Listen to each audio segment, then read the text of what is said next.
Hi guys, this is Adam again with another Duel of Legends video. Today we're going to be talking about the revisions to the weapon cards for the second edition. There hasn't been a lot of revisions to the weapon cards. As far as the designs go, we kept it pretty much exactly the same as it was before. We just added more space by taking the border off of the cards and then redesigning it so that there's more space for the artwork and everything else.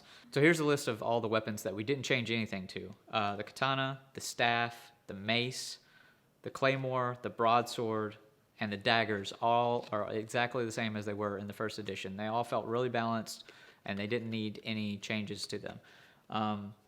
We didn't change anything to the battle axe other than kind of reformatting the bleeding description on it. One other thing that we're thinking about for the battle axe is making bleeding to where it's not just if it's unblocked. If you get damaged by it at all, whether you block it and still take damage, then you get bleeding as well. So that's one thing that we're still kind of ironing out and balancing.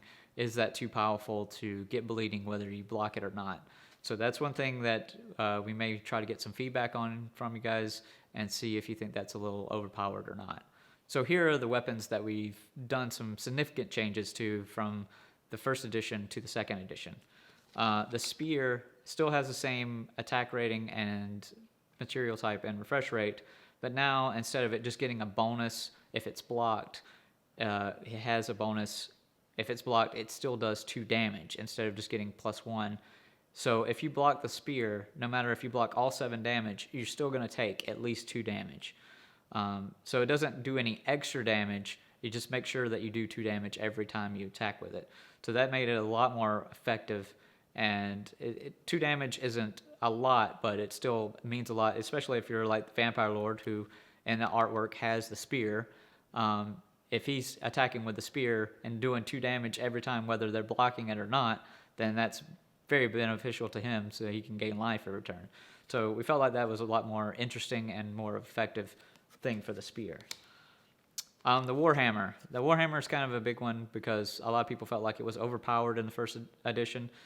We lowered its attack rating down to 8 instead of 9, and we gave it the ability to always break the item that's blocking it.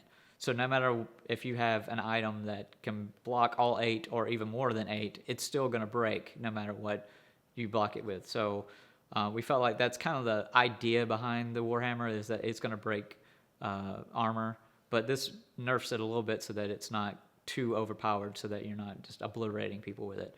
The next one is the Shuriken. The Shuriken is kind of the same as it was before. We just added a new ability to the ranged. We kind of made ranged its own ability, kind of like bleeding is. So if an item is ranged, it's always going to have this ability, and that ability is to exhaust the player's weapon if that attack by the ranged weapon is not blocked. So if this is unblocked and you have your weapon ready to attack next turn, you're going to have to exhaust it before you go for your next turn. So the other thing for the Shuriken is that it cannot be blocked. So it only does 3 damage still, but it will, you can't block it, and it will exhaust your weapon. It's only really that effective if you have a weapon that has more than 1 refresh rate. So if it's a refresh rate of 2, then that, you want to make sure you're attacking with that weapon, because if you're getting hit by this, you won't be able to. The crossbow is still 8, and it has that ranged ability I just talked about with the Shuriken.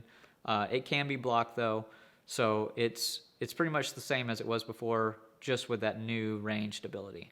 And it doesn't have bleeding anymore. So it had bleeding before in the first edition. Now it doesn't have bleeding, it just has the ranged ability. The longbow is pretty much exactly the same as the crossbow. It's the same as it was before, it just has that new ranged ability and doesn't have bleeding anymore. So that's the same as crossbow. And the last one is the Flail. The Flail is the only one we were playing around with the idea of giving weapons activated abilities. So you can choose not to attack with it and just use its ability to break an item. So you would basically, and it adds +2 to its refresh rate. So you basically would have to, spend it for 4 turns to break a person's item. And it might just be their weapon. It is just their weapon.